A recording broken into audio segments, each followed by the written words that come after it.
Hi, everyone. How are you guys doing? Great. Can you see this screen? Sure. Okay. I'll just wait a few seconds here to make sure that everybody's had a chance to log in. I need to a little bit move faster today because we need to finish this chapter. Okay, just a few more seconds and we will start. Okay. So last lecture, basically what we did is like we went over forces on hydrostatic forces on surfaces, and we managed to finish the forces on the flat surface. Some questions after the lectures, it's kind of people are confused about the equation that we use for locating the center of the center of pressure, and also the value for the force, the total force. I just want to refer to you, if you are able to review this in the textbook, there is a derivation for that, but it's mainly based on our understanding in the mechanics 1 and 2, when we have multiple forces and then we take the resultant force of those forces. In our case here, it's basically taking an element of an area and look at the differential forces on this area and then integrate over the whole area. This is how we come up with these two equations. If you still have if you're still struggling, please stay after the lecture, and then I can explain it more. But we have to move on to the next part of this lecture. So last time we talked about the forces on the curved surface, and the curved surface I'm talking about here, this curved surface is a general curved surface. Okay, and I'm gonna explain to you in a few seconds here what I meant by a general curved surface. So this curved surface here is not a part of a cylinder or anything. It's just like whatever curved surface is, right? And I mentioned to you, because of the variation of the pressure that is taking different angle here, you might end up with a total force that is acting on a general direction. But this, this total force here can be divided into two components, because we know in the mechanics, if we have a a total force, we can look at what is the inclination of this force, and then we can take the component in the x direction and in the y direction. Let me explain to you a little bit, quickly on again how we are trying to do this here. So let me add one more slide here. But let me first, okay. So let's look at maybe an area here, a small little element A. Okay. So if I look at this one here as, and this is our free surface, okay. And let's say that this is a very small element. So this is dA, right? And the pressure on this area here is, because of the location of this distance here, h. So the pressure here will be gamma h, right? So this area or this element here, I'm just exaggerating here. So this is a very small area, that is dA. This area can be basically,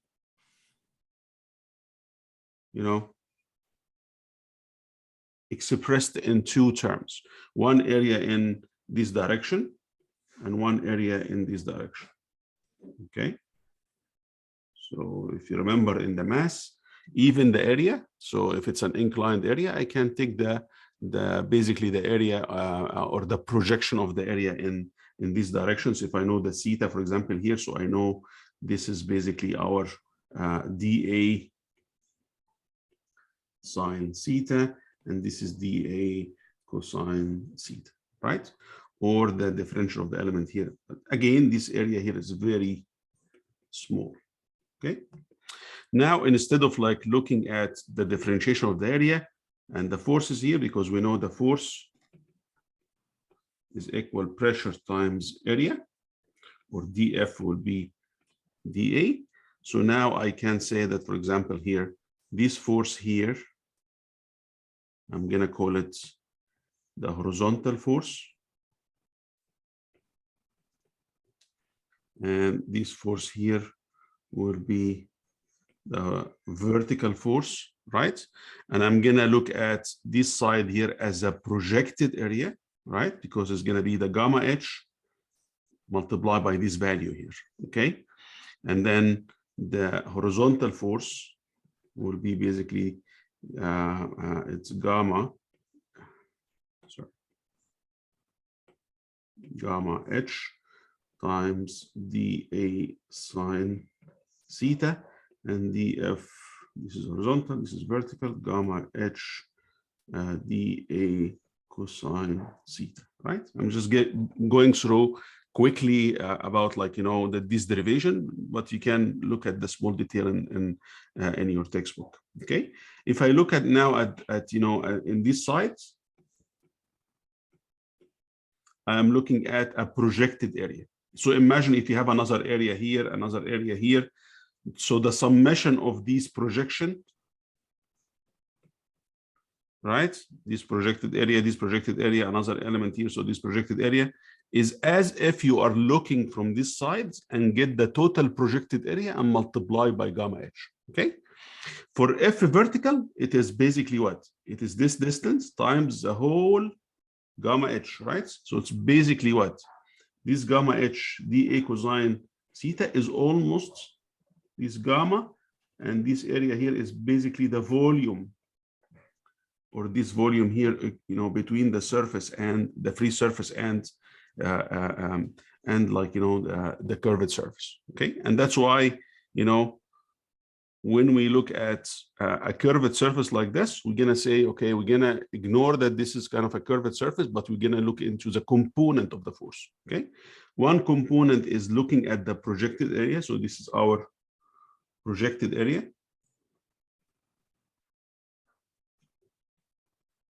And I'm gonna deal with the projected area because it's a projection of the whatever surface, how it looks. The projected area would be kind of, you know, a flat surface that is vertical, okay? So I'm gonna deal with this vertical imaginary surface, okay? And find out F horizontal on this surface, okay? This will give me the components. And for F vertical, what I need to do here is basically find the volume between the surface,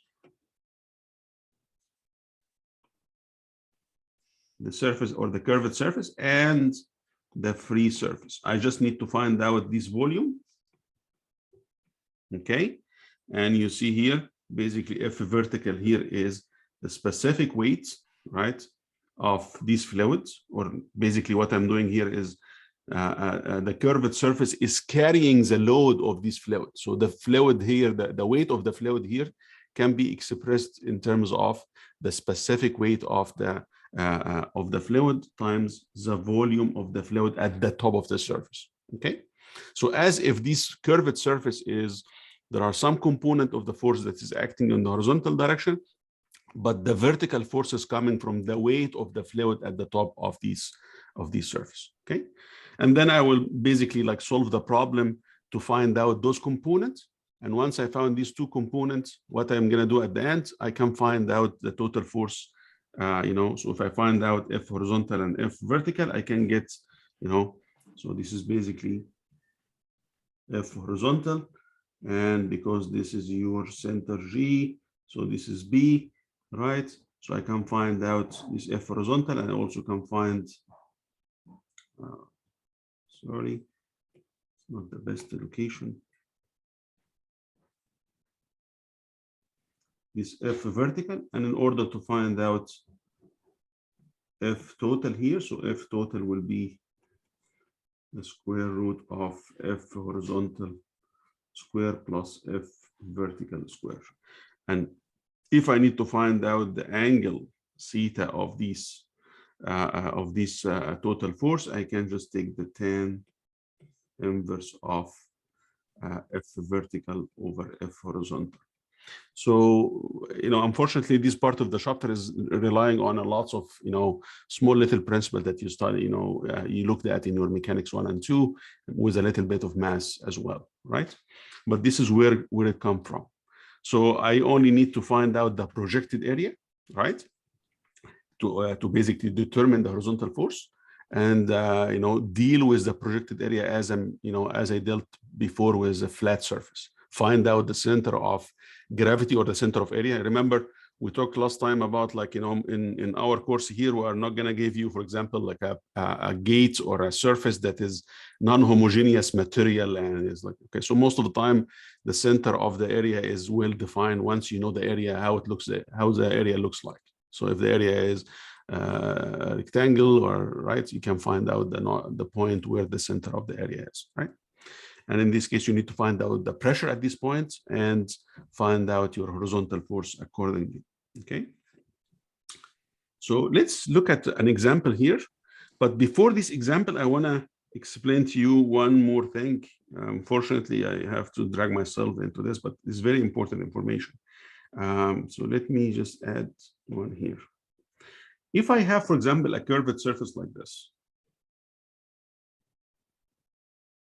gate, and this is like a tank or gate, and I have the fluids in this side here. Imagine, so the fluid in this side. At this point here, what is the pressure? If this is H, what is the pressure here?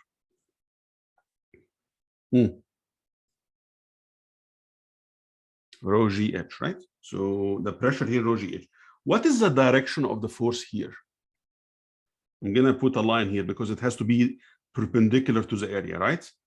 But is it going up or down? Down.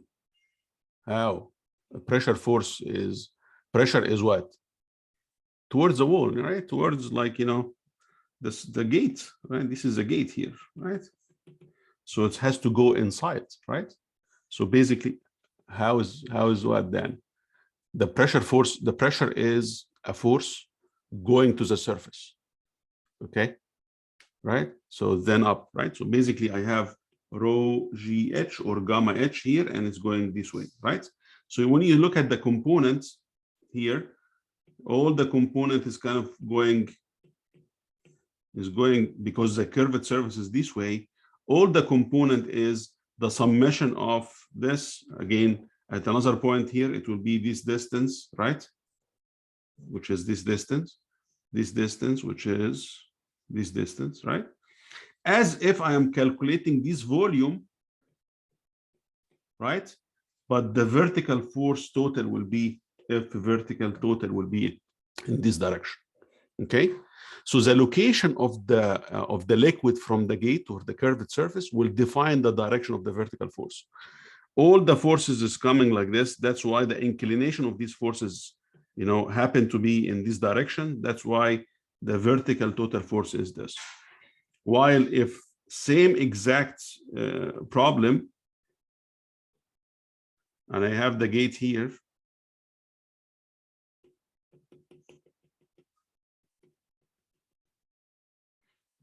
but the fluid is here now, okay?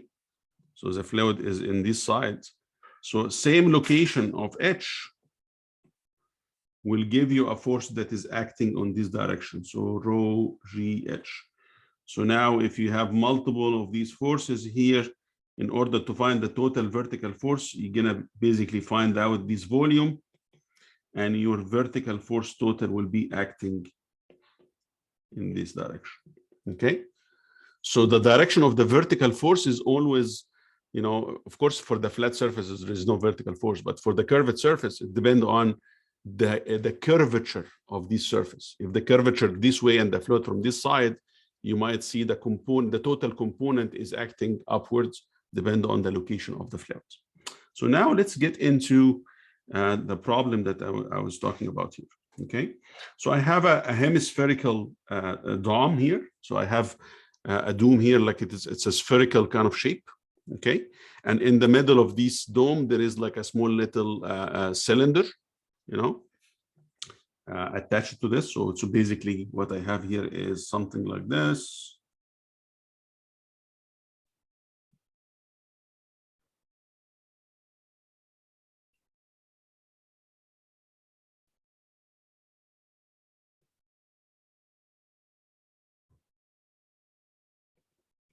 Okay, and there is bolts just keeping it space, right?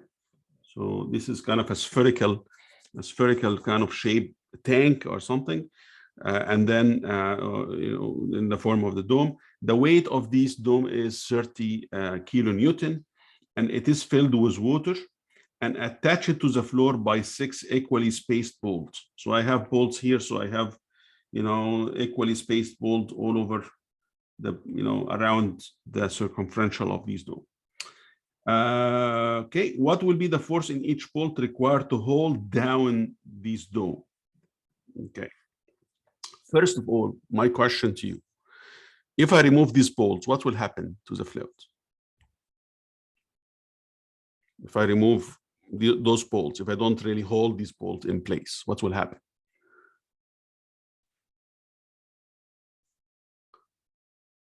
It will leave. What is okay? Though it's a position. What force? Okay, where is it gonna be? Okay, how are we gonna keep this fluid inside? Water will go out, right? Water will just go like this, right? Escape, right? It just go, right? Why is that? Why? Volume will decrease. Okay. Okay. Let's speak as engineers, guys. Okay. I like when people start relating the engineering terms that we are kind of discussing here into the problem. So what happened here is at every point here, there's a pressure, right? Because this head of fluids is acting at any point here, there's a pressure here, right? So the fluid here, the pressure of the fluid here is all these heads, right? So which means that once you open this, like once you remove the bolts, outside here is atmospheric, right?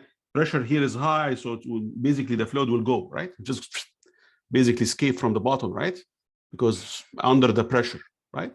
Some people were talking about gravity here, but I like the term when you are kind of relating this to the pressure forces, okay? Because the gravity, yes, I agree with you. The gravity is the gravity of the fluid is acting as a pressure of these fluids, right? So this is where is rho g coming from, because of the weight of the fluids. Okay.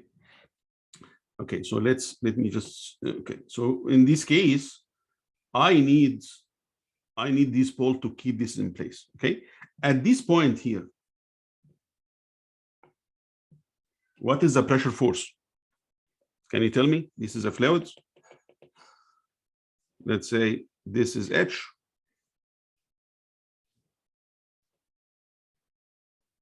Okay. At this point here, what is the pressure force? What is 4 times gamma? What is, yeah, I don't, I'm not, it's not here. I'm talking about here. It's H, right? So it's H gamma. So, and the direction would be, if you remember, it's going to be like something like this. So it's gamma H, right? And it's acting like this, right? So if I need to find the forces on this surface, remember all this surface is a sphere, right? I just need to find out what this is, a free surface.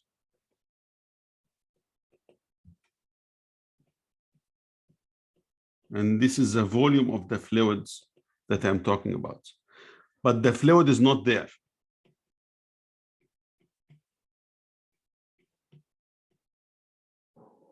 The fluid on the other side, that means F vertical will be on this side. Remember, this is not only one surface, right? It's actually the same surface here, right? So you'll see here,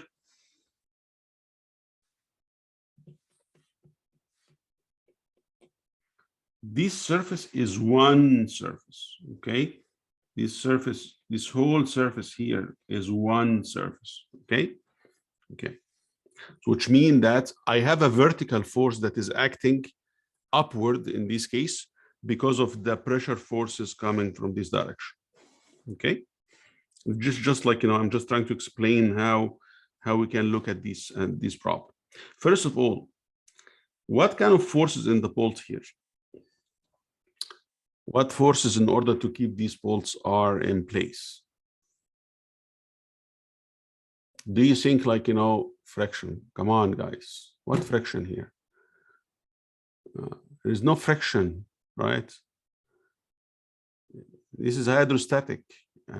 Spend 3 lectures on this.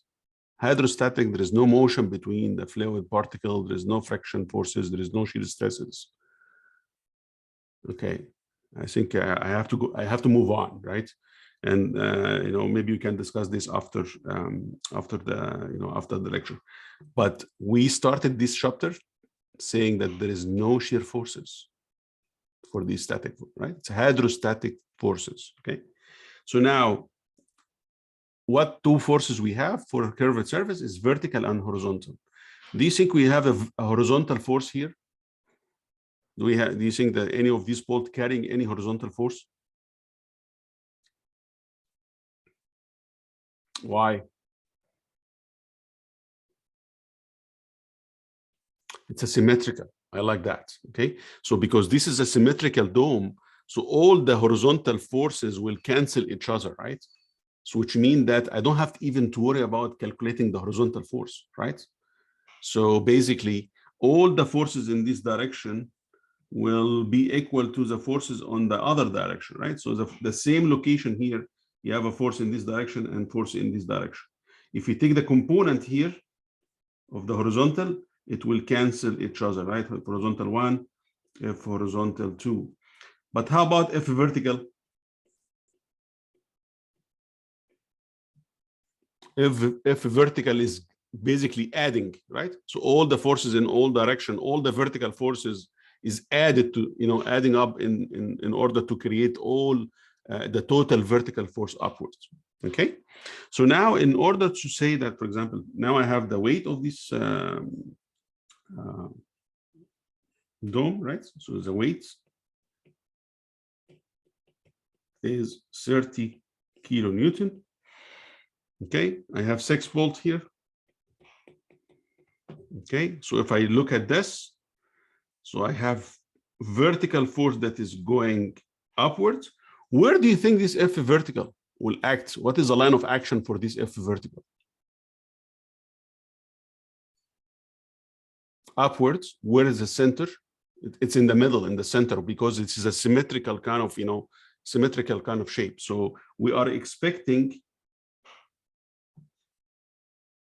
F vertical to be in the center, because this is basically a symmetrical curved surface, right? So, okay. Now, in order to solve this problem, let me just add here. So now, in order to solve this problem,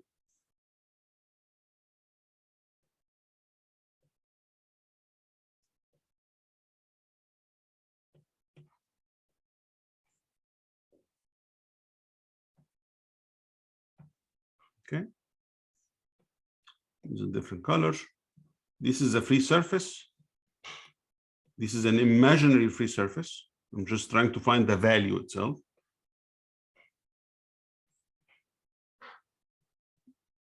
This is the volume that I'm talking about. This is the weight of these gates, right? This is the F vertical. Okay.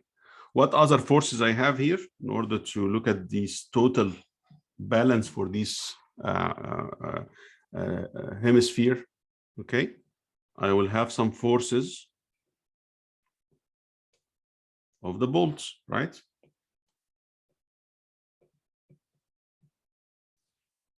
Okay. So now in order for this whole dome to be in equilibrium condition, remember, every time we're talking about, balance in these chapter, we are talking about stagnant condition, static condition, right? So I have, so for static equilibrium, static equilibrium means the summation of forces in any direction is 0, right? It just happened that I'm not really interested in the horizontal force because it's kind of cancel each other, right? The total force is 0. So if I need to find out even the reaction at the bolt in the X direction, the reaction from here side, this will be equal to the reaction from the other side. So there's no like total forces acting on this. In order to keep these total like a tank here or dome here in place, the summation of force in the y direction is equal 0, right? And it just happened to be like, you know, let's look at this is our positive direction. So it's going to be F vertical, okay, minus the weight of the gate, okay, minus F bolts, right? But I have 6 of these F, you know, of the bolts. So that means 6 F bolts. This is all equal 0, okay? So it looks like I just need to find out F vertical. Now, how to find out F vertical? Can you tell me what is the value for F vertical here? We agree that this is the surface that I'm talking about. And this surface is, you have to imagine now, you have to really be creative of this imagination, right? So what will be this volume at the top of this dome? This is a sphere, right? This is not a cylinder. Okay, this is not a cylinder. This is a sphere kind of shape. So when I'm talking about this volume, I'm talking about a cylindrical volume, right?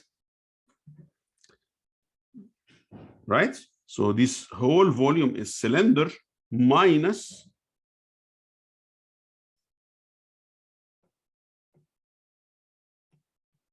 this volume here, right? So basically,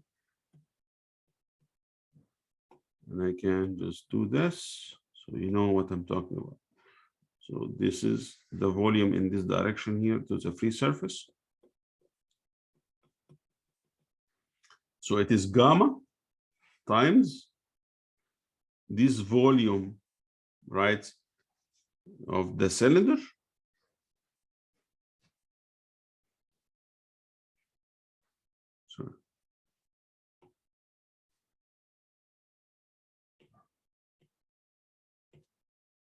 minus the total cylinder here, this big cylinder here. So I know the distance here. What is the distance here? It's given as this is 4 and this is 2 meters, right? So this is 2 meters and this is 4 meters, right? So I can just say that basically the whole cylinder. So let me just sorry, make it a little bit more clear here.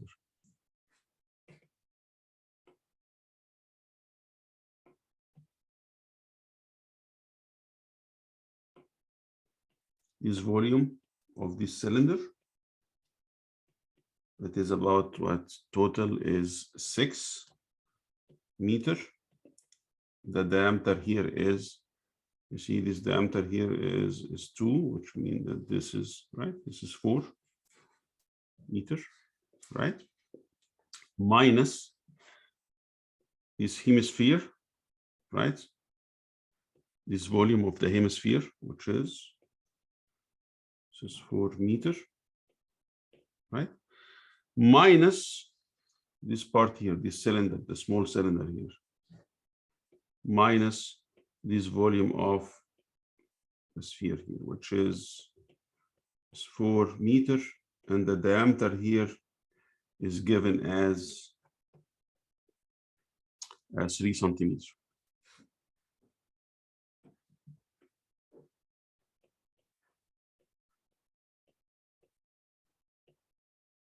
Okay, now I can find out basically the volume here, right? So it's kind of a little bit more into how to imagine the volume occupied between the curved surface and the free surface, okay? So it is gamma. Now the volume here is basically, it's pi over 4. If the diameter here is 4, that means 4 squared times the whole distance, which is 6 meters, right? This will give you the big volume, this whole big volume, minus a hemisphere, that means it is half of the sphere, and half of the sphere, the radius of the sphere is 2, this radius of the sphere here is 2 meters, so half of 4 over 3 by r cube, right, minus the small little cylinder here, that is 4 meter long, and the diameter here is 3 centimeter. Is it diameter or yes, diameter? So, so basically pi over 4.03 square. This is the area of the circular times the distance, which is 4, the length of the sphere. Okay. So this is volume of the whole system and around. What does mean the volume of the system? If it's air around it was a part of it. What air around it? There's no air. Okay, so this area here has no fluids. We're only finding this because I explained to you when you have something like this. If you have no fluids, you still need to find the volume, but the direction of the force will be on the opposite direction, right? So, so I can find out F vertical in this case. So F vertical here, calculated to be 5. This gamma here of the water is 9810. So F vertical here is 574.08 kilonewton. Okay. If I call this equation 1, now I can substitute in equation 1, right? I have F vertical 574.08 minus W, which is 30 kilonewton, equal to 6 F bolts, right? So I can get F for each bolt is, 90.7, right?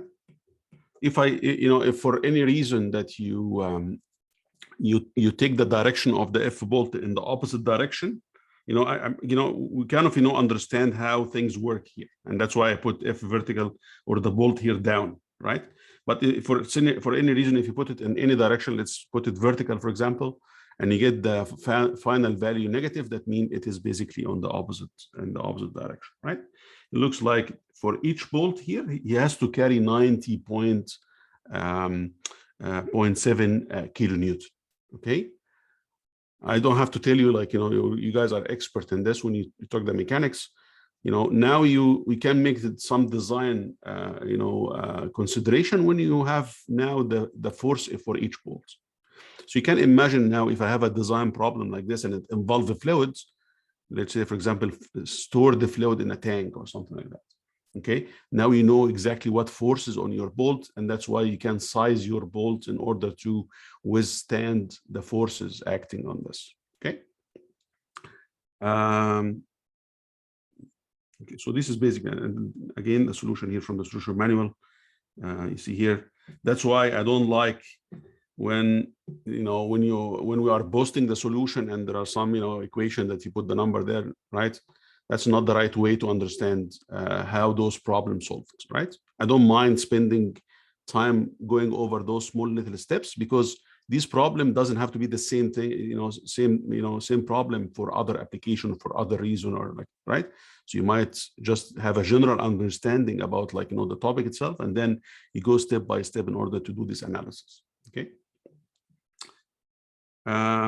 Just going into another topic related to the buoyancy force, and I remember you guys have covered this topic in your physics or science courses, right? What I need to add in this, in this topic here today is basically for any volume, for any three-dimensional body, right? You can imagine that this three-dimensional body is a surface, right? So basically, you can look at this body from outside. The surface of this body is subjected by pressure forces.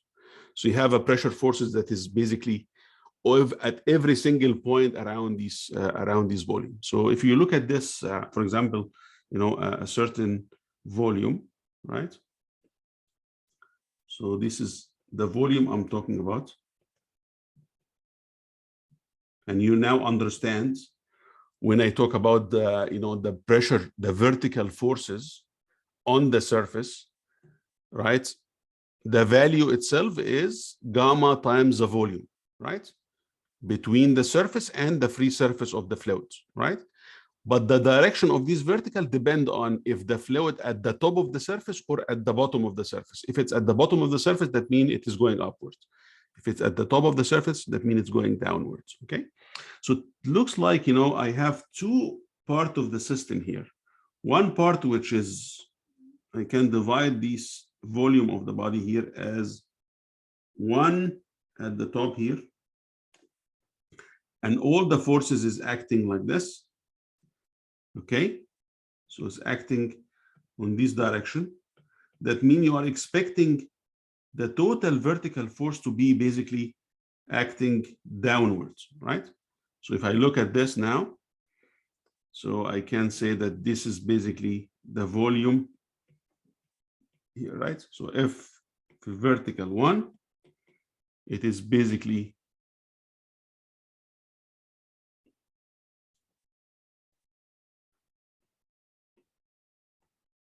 this is the volume I'm talking about, gamma times this volume here. Okay, now for this surface,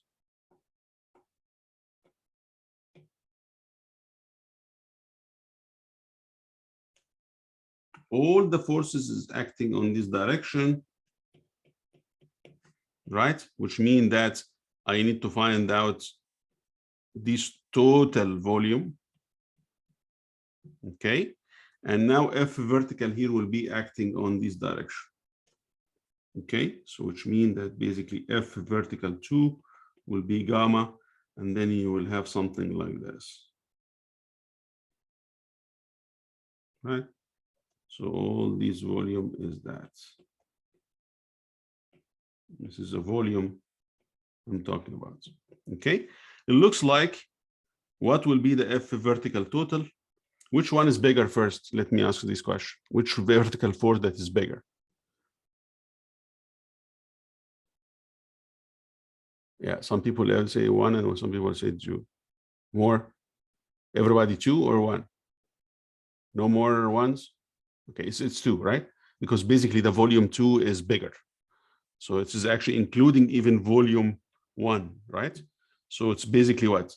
When you say that F vertical total here is, this one is going downward and this one is going upward. So F vertical total will be basically subtracting the two volumes. So it's gamma, and then you subtract the two volume.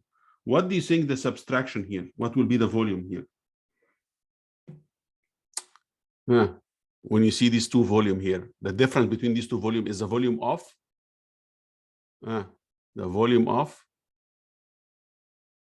the sphere, or like the body itself. I mean, it's not a sphere, right? The volume of the body itself, right? So it's basically the volume of the body, right? And this is where the the Archimedes law came from, right? So basically, if you have some immersed volume of a certain body, right?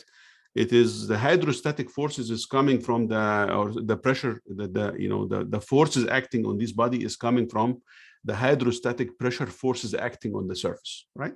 And that's why we learn about what we call it the Archimedes law of buoyancy. Why? Because you see here, now the F vertical here is, this is your F vertical total. Okay, and F vertical total is making this body to float, right? Is allowing this body to be pushed up, right? And this is where the buoyancy, the buoyancy force is, how the buoyancy force is calculated. So it's basically a simple application of looking at the forces on the curved surface. And because at any three-dimensional body, it's basically a combined of this curved surface. So you can actually look at the vertical forces here and find out the total force in this case. Okay, so, and the buoyancy force in this case is lifting force, is something going upward here. So this is F buoyancy.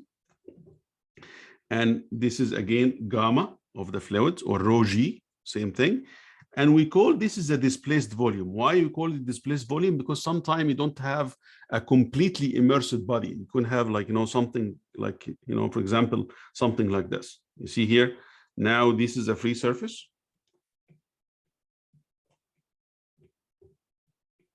Right? And this is a total body. But it's only partially immersed, right? So when you look at this surface now, and the free surface, right? You look at this, of course, is going to be part here that is going downward here, right? But at the end, you will basically find out this volume here, right? So F buoyancy here is gamma times the V, we call it the immersed.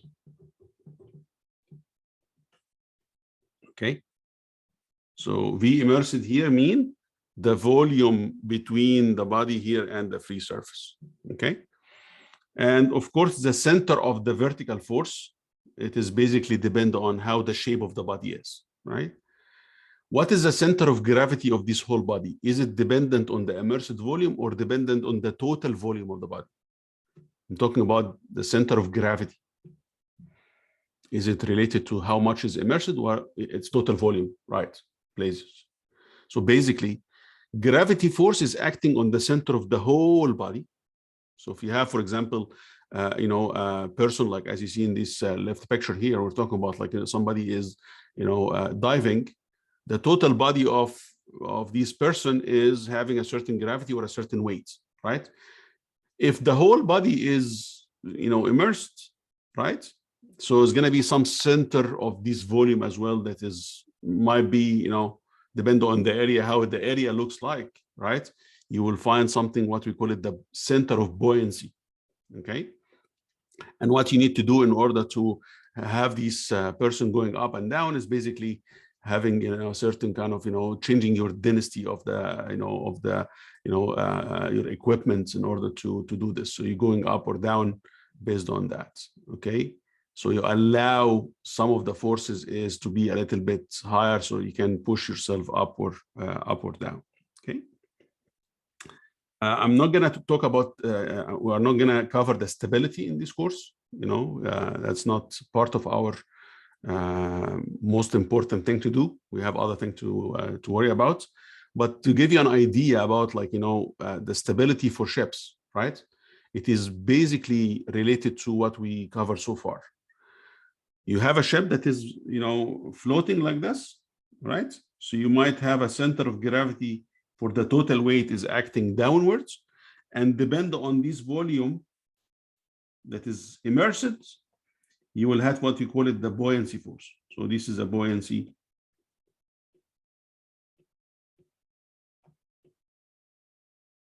Okay. So what do you think this value of the two, if this ship is like this, is equal, right? So the force that is going up and down is, right? And of course, if the weight is higher, what will happen? If you put more weight, the ship will sink a little bit to have more volume immersed in order to provide the buoyancy force that is equal to gamma times the volume, right? So all the time when you have ship that is basically cruising, you will have two forces, equal forces.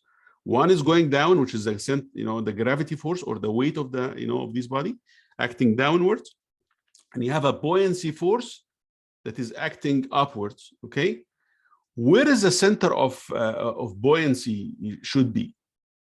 The center of buoyancy force should be where? Is it related to the immersed volume or the total volume?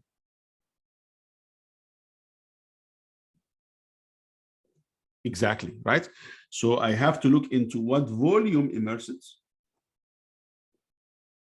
and find out the center of this volume. Of course, it depends on the shape. It could be a very complex shape. So I have to find out the center of buoyancy force, right? And it's going to acting upwards. If the ship is tilted, the volume itself, you see here, the shape, it changed, right? Do you think the buoyancy force will be different in this case? if the same of weight of the ship is the same? The weight or the ship is carrying the same exact weight. Do you think the forces in this case here will be different? If buoyancy will be different or not? Yes, no? I don't care about the volume symmetrical. You see here, there's a difference between the unsymmetrical volume and the value for this, for this force, right? Because when you are looking at this ship, right, you calculate the summation of force in the y direction. If this ship is not sinking, is not going down or going up, right, summation of force in the y direction is 0, right? So you will find the weight is equal to buoyancy force. All the time they are equal, right? The only change here is the center of the buoyant force will change depend on the shape of the volume, right? So you might end up with a point that is different, like for example here, right? And what will happen if the ship is tilted this way? You see here, this is going upward here and this weight is going here. What do you think will happen in this case? Two forces, right, equal and separated by a distance x. What we call this? Moment, right? And what this moment will do, or what will this moment will do? Will be basically rotate in which direction? You see here, it will rotate the ship in this direction, okay? Which means that some of the ships are designed in a way to make sure that even the ship tilted, you still keep the buoyancy force center of action or the center of buoyancy force in a position, right, that make the whole ship is keep, turning back, right? So we called in this case stability. Of course, there's going to be lots of analysis for this. So marine architects is like, are doing a lot of work on these kind of problem. How about if, for example, for a certain ship, if the buoyancy force is, you see here, the line of action of the force here, same two forces, right? Same two forces. And of course, this will all dependent on how you actually load the ship. So there is a science behind this, right? So the people, carrying all these cargo ships and stuff like that, there is a certain load that you have to really maintain around the ship. Sometimes even when ship is going to deliver some goods and then coming back, they might put some water in some of the tanks inside the ship in order to keep, the floating depths, the stability of the ship and so on, right? You have to really redistribute the loads of the ship in order to make sure the center of gravity, and the center of buoyancy force in a stable condition, not in unstable condition, okay? Because it looks like if the ship is tilted this way, even the moment here is making even worse. You can see the moment here is basically is going clockwise here, right? So in this case, we call it unstable ship. And there is a lot of accidents happening because of the different distribution. Again, I'm kind of, tricking you here because I didn't consider other forces, right? Wave and tidal and other, wind and, right? Talking about only this piece of, of information. Of course, this piece has to be satisfied. This kind of analysis has to be satisfied before even getting into other things, right? But keep in mind, the hydrostatic forces of a fluid, it is somehow related to stability of ships, stability of bodies that is floating and so on, right? There's no problem on this part of the chapter. You don't see this in the problem sets and stuff like that, but people are interested to explore more about this kind of topic. If they have for example, a project or a senior design project about this, they might consider some of the, the condition that I'm talking about. Of course, this kind of knowledge is very important when, start putting, some kind of, support in offshore for like wind turbines and stuff like that. You have to really float, a place where you extract oil or gas from offshore. So you need to build some kind of, stable barges over there in order to keep it in place. So understanding buoyancy, understanding forces and hydrostatic forces on this curved surface or volume of bodies is very important to these applications. Okay. So I'm sure that you will be able to relate to this information if you want to expand your knowledge in this, right? But that's not part of the analysis that we're going to do for this course. At least I need you to understand in this part of the chapter about how you determine the forces on the flat surface, how you determine the force on the vertical surface, curved surface, right? The last part of this chapter is talking about something called the pressure distribution in rigid body motion.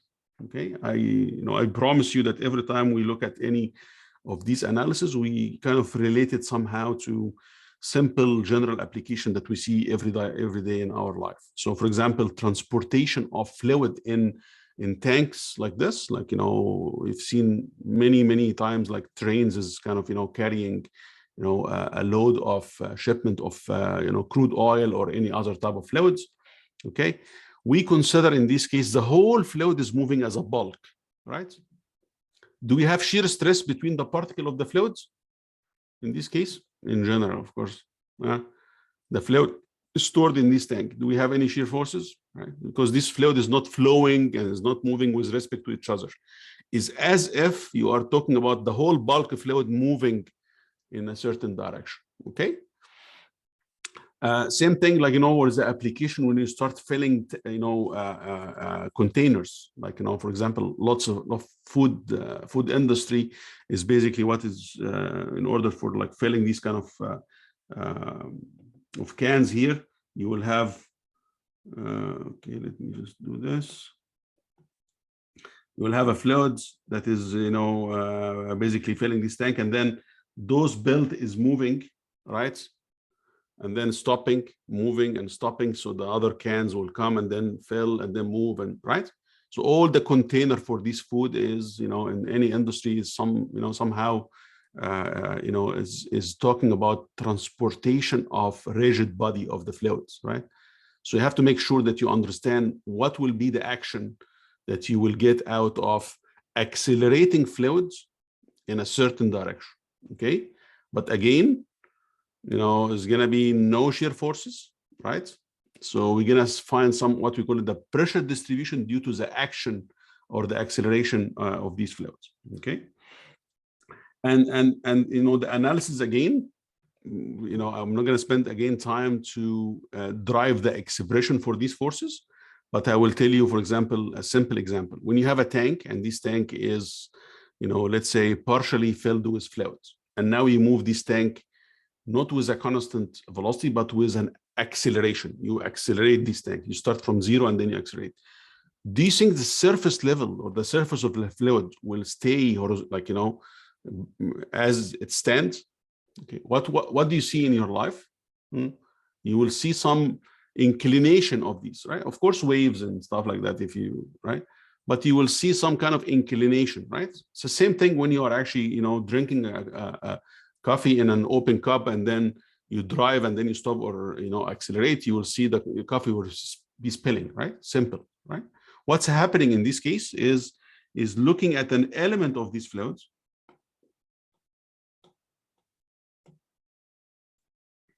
This element of these fluids, and now all this element is moving, let's say, in this direction. So this is, let's say, the x-axis here, right?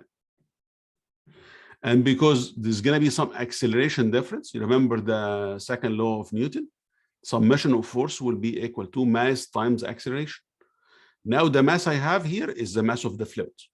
The acceleration exists. This fluid is not moving with a constant velocity, right? Once you have like, mass times acceleration is a value, right? Because mass is there, acceleration is there. That means the summation of force equal to some value, right? Which means that at some point here and at some point here, right, you will see a difference in the forces. Okay. I don't know. I'm getting more complex, or are you guys following this? Okay. So when you are looking at element in a fluid, you will see, like, this variation of the level that will allow forces difference. Right? What hydrostatic forces difference? How you can have, like, for example, here,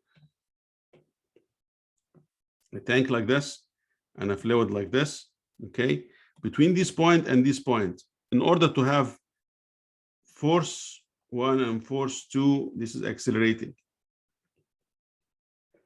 In order to have a force 1 that is greater than F1, how can you do this for inside a fluid like this? If the fluid surface is horizontal, do you think the force here and force there will be a difference? If the fluid surface is horizontal like this? No, right? So in order for this force to be bigger than this one here, or greater than this one here, what will have to happen for this surface to keep this force that is greater? The height has to be different. That's why you'll see, this inclination of the surface happen like this. So now the fluid here is, this is a small value and this is a bigger value. Okay, and that's why the change in the surface level here is basically due to the hydrostatic forces of the fluid, but now the whole bulk of fluid is accelerating, right? So people are encouraged to look at how we drive these forces on an element in the fluids. And if you don't understand, please come back and we can discuss this. But this is a simple explanation of how we can find out the difference between these two levels. Now, if this fluid only moving in the X or accelerating in the X and not accelerating in the Z, so this is 0, right? You said like basically the angle of this inclination theta, tan theta is equal to the acceleration in the X direction divided by the gravitational acceleration. Very simple equation, right? So every time I need to, I have an element like this.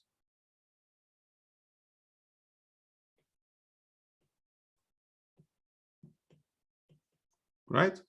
In order to find this angle of an inclination, I just need to find out AX and divide by the gravitational acceleration.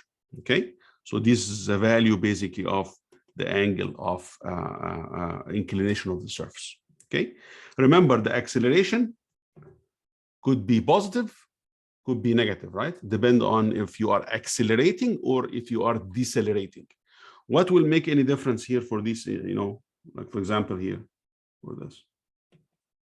What do you think this level will be if you are, decelerating instead of accelerating?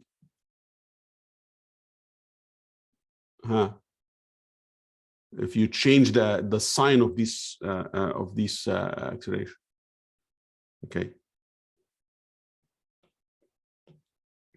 you will see something like this, right? Instead of like this surface, you will see something like this. That's why when you are kind of moving and stopping, you are accelerating and then you decelerate, accelerate and decelerate. You'll see the level of the fluid is is going up and down, depend on if you have a sign that is, if it's a positive, that means acceleration. If it's a negative, that means deceleration.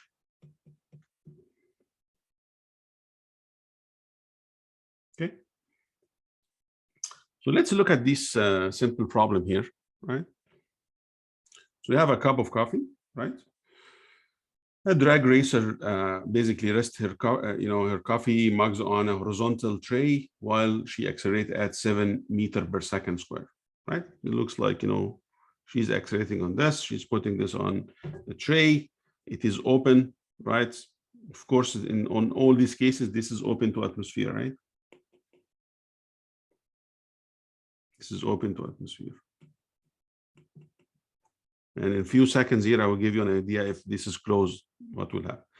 But this is open to atmosphere.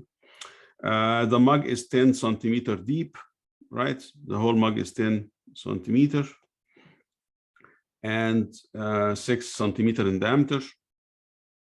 Okay. And contain coffee 7 centimeter deep at rest, which means that if the cup is not moving, okay, you will have 7 centimeter filled with fluids. Now, if I have a center line like this, okay? Same as this, right? So imagine this is your center line, okay? The amount of fluid here, what do you think the amount here? Liquids, this is liquid, right? So it's not incompressible fluid, right? Same, right? So this is kind of a geometrical imagination. You have to keep in mind. This is, you know, this is a common sense that you have to really understand in some of the problem like this, right? So it looks like if I have a level that is increased here, you will have a level that is decreased with a certain value here around the center of symmetry, okay? Assuming rigid body acceleration of the coffee, so this whole body is moving as a rigid body and accelerating in this direction, determine whether it will spill out of the mug or not, okay? And is asking about what will be the pressure at point A, okay? First of all, we need to find out if this mug will, the coffee will spill or not. What do we know about this geometry here? In order for this to spill, what will happen to the surface?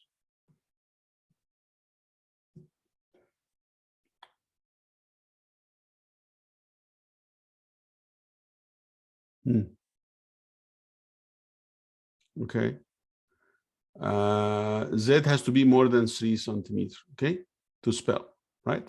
So what can we do in order to solve this problem? How can we approach this problem?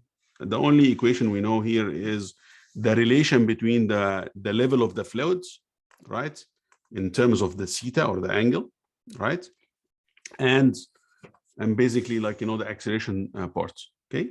So this is a rigid, sorry,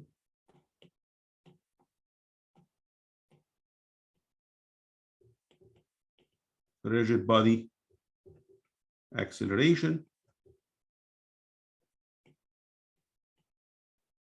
okay? So can we say that just before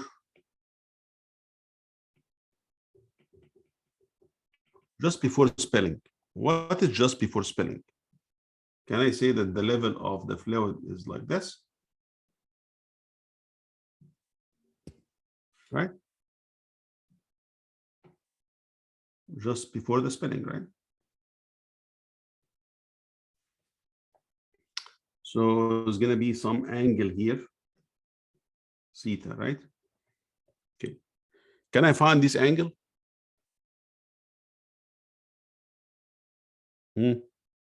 So I will just put the limits that the fluid now at the tip of the you know, the cup, right? So I can say, for example, tan theta in this case is what?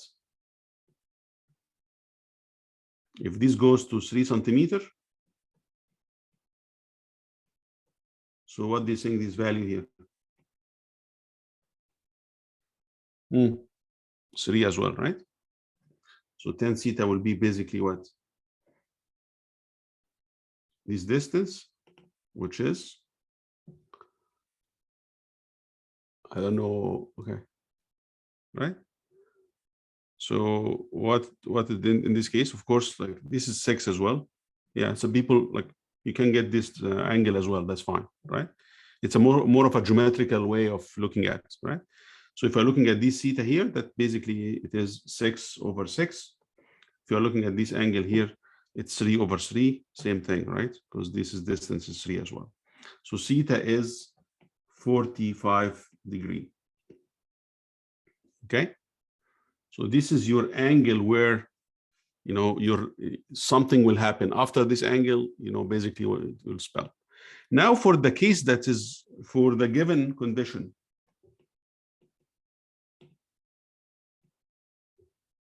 what is a given condition? We know the acceleration, right? So we know the acceleration and we know the gravitational acceleration. We can find out tan of this angle at this specific condition, okay? This is an acceleration, that means it is positive, and it is 7, right, meter per second square, and 9 and g here is 9.81, right? So theta in this case will be the tan inverse of this, which is 35.5. So what do you think will happen here? Do you think this will, the coffee will spill or not? No, right? So simply, it's just a geometrical, consideration here. You know that this, if this has happened, if it will spill, that means this angle has to be 45 degrees or even more. It's not going to be more because fluid already spilled. So, right?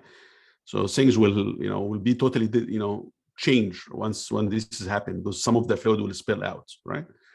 But in this case, just before 45 degree, right, of an angle. So, okay, can I ask the question in a different way? Can I ask, what will be the maximum acceleration before the, the coffee will spill? So what are you going to do in this case? So you're going to put the angle that is 45, so tan 45, which is 1, equal to a missing acceleration divided by 9.81, which is basically what? What do you think here? The acceleration has to be what? 9.81, right? So the maximum acceleration in this case, 9.81, right? Okay. So what will be the pressure at point A? What do you think the pressure at point A in this specific case? What is point A pressure?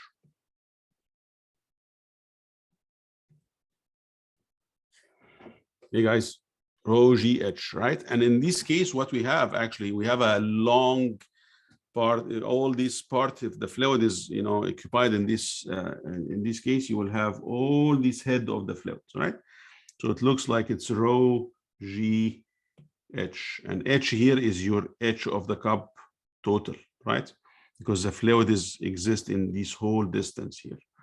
So it is, or gamma H, right?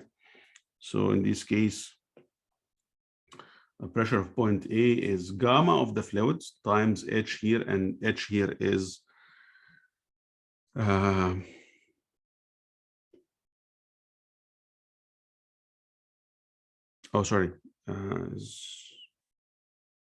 in this case, sorry, for this given condition, not for the just before spilling, right?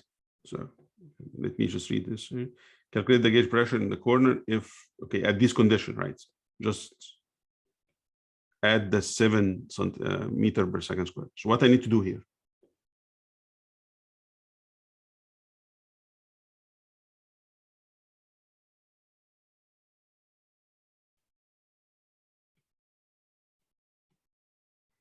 Apparently, because of this accelerating at 7 meter per second square, so the fluid is not reaching, right?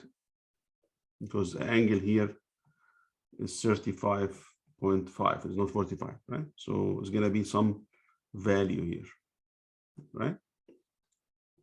So yeah, so the question here is not at this condition, but at the condition of this acceleration, right? So this is point A, and this will be your H, right? I just need to find out this Z, okay? So H here, right? So I can say that 10 35.5 equal to AX over, equal this distance divided by this distance. So Z divided by 3 centimeters. So I can get Z here as 2.1 centimeter. Okay. So it looks like H here is the original distance, right, which is 7 plus the 2.1, so it's 9.1 centimeter. So the BA will be gamma times 0.091 meter, right? So gamma here is, the pressure here is 906 Newton per meter square. Gamma here is 9.8 let's assume that this is just, I think it's given in the problem, or yeah, sorry, it's given in the problem here as 1010, right?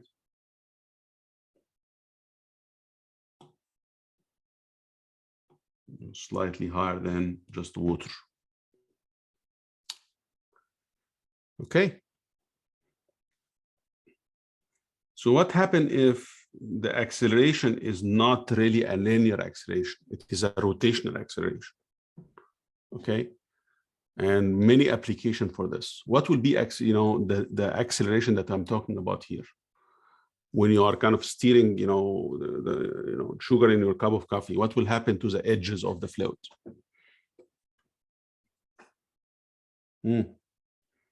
You are moving the bulk of the fluids, right? The edges will go up, and the center will go down for the same exact reason, and under a different, type of acceleration. The acceleration in the previous example was a linear acceleration. This is a rotational acceleration, right? Which is, one is tangential and one is centripetal acceleration, right? So you will see the centripetal acceleration is contributing to basically pushing the fluid up, right? So it's increasing the hydrostatic pressure at the outside, location from the center versus like the location inside. Okay.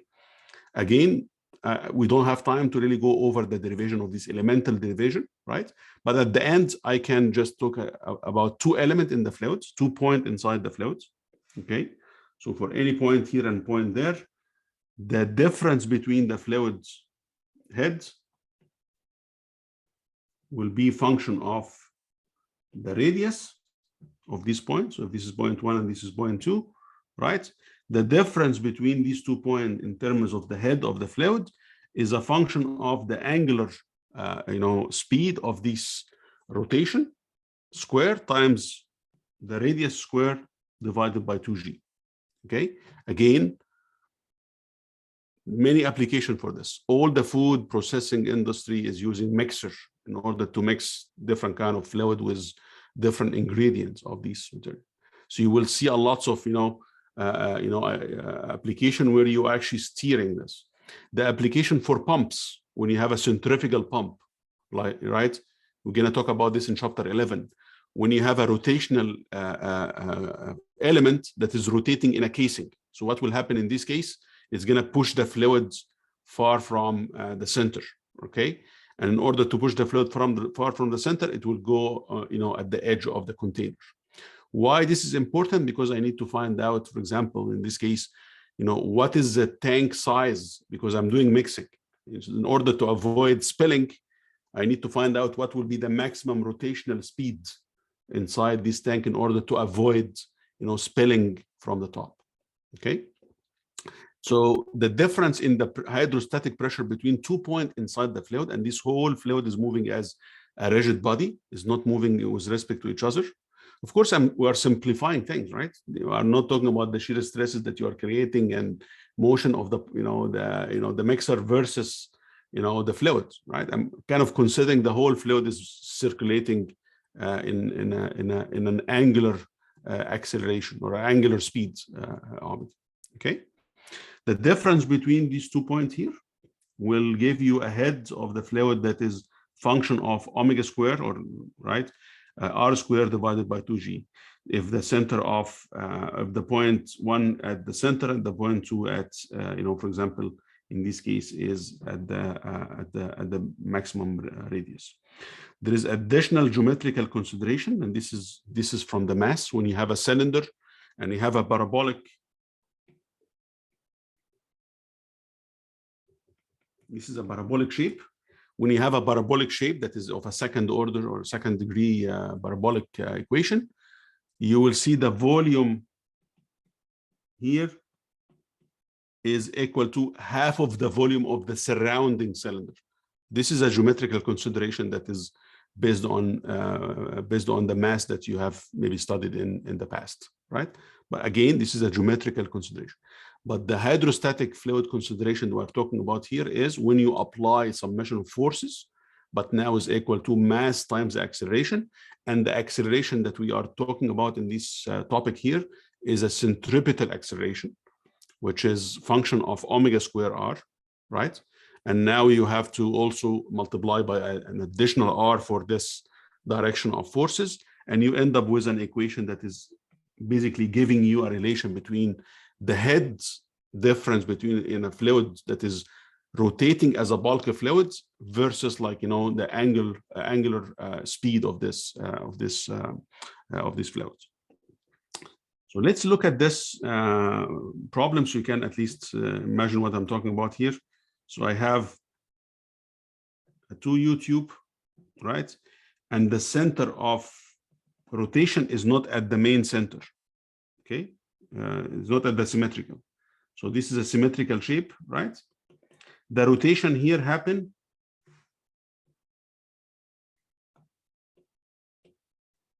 away from, so this is rotating in this direction. So imagine this is rotating in this direction, and the rotational axis here is not at the center, first of all. So imagine this is maybe the, you know, the initial was here.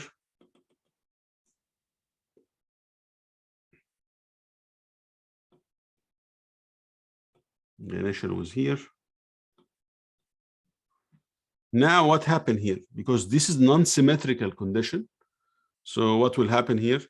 This point here and this point here, this is point 1 and this is point 2, are far by different radius. So this is R1, this is R2, okay?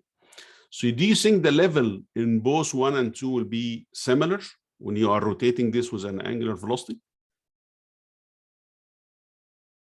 And that's why you will see here, like, you know, one is actually going, it might be some fluids, maybe the initial fluid was like, you know, at a certain point, we don't know what is a, you know, we have to calculate the volume and find out what is the initial center. But it looks like, because it's, you know, it is rotating around the non-symmetrical axis, you will see difference on the edges, right? Because this point here is far from the center, so it has a certain acceleration, centripetal forces that is different from the one that is far, right?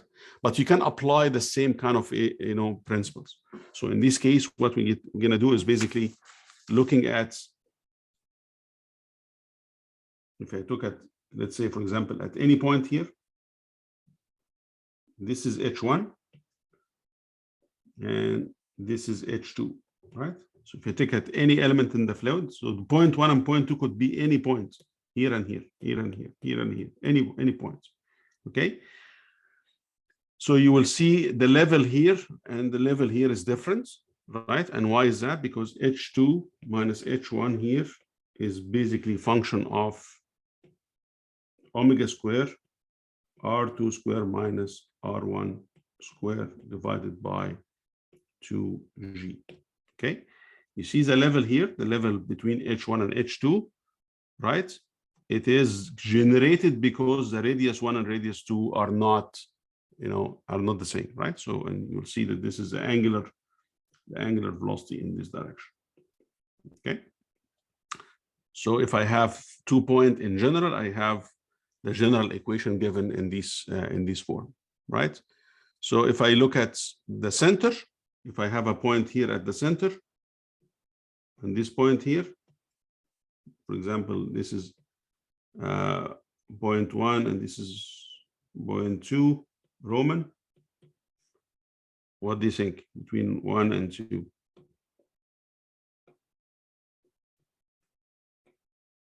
H1 minus H2 is equal omega square, right? This is the center of rotation, right? So it is R1 square minus 0, right? 2G, okay? So it depends on the location of the point. Is it far from the center or at the center? So every time you are looking at those 2 points, you are kind of applying the centripetal forces, acceleration forces, that is changing the elevation of these fluids hydrostatically to a different level, right? So, and those difference between the head will be function of the angular speed square times the rotational radius square, right? And if you are taking this point here is from the center, that means the distance far from the center is 0. Okay. So it's asking you now for what uniform rotational in RBM about axis C. So this is axis C. Will the U-tube take the configuration shown? So the fluid is mercury at 20 degrees. So this fluid here is mercury here, right? Hg. This is Hg, mercury. Okay. As asking you to find out what will be the value for this. It is 1251. Okay, so I'll let you go. I'll stop here because I know some people will jump into other classes. You can try this problem, and then some other problem will be also solved in the tutorial sessions for this, right? If you have questions, let me know. No problem. I'll just stop recording here so people can, if people are interested to discuss anything, I can